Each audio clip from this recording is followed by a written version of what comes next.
Hello everyone. Time and again there seems to be a lot of debate that goes on whether to choose active equity funds or passive ones.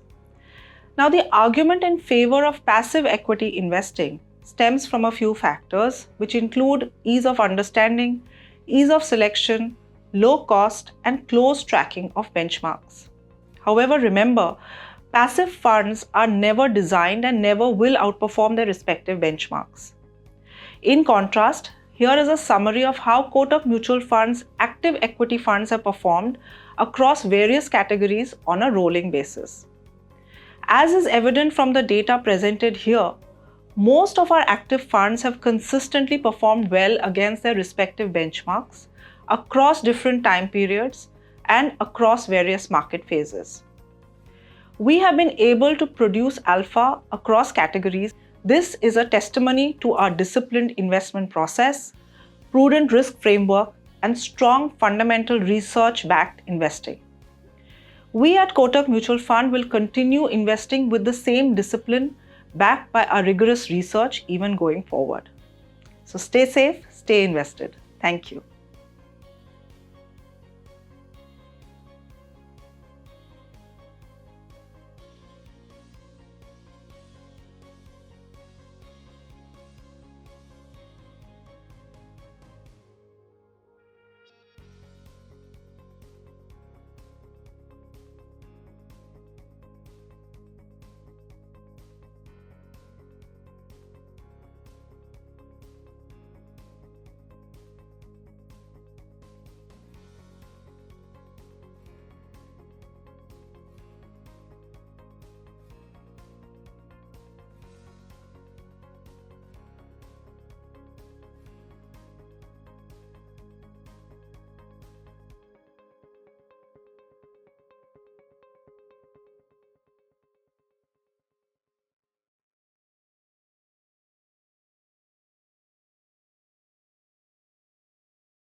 Mutual fund investments are subject to market risks. Read all scheme-related documents carefully.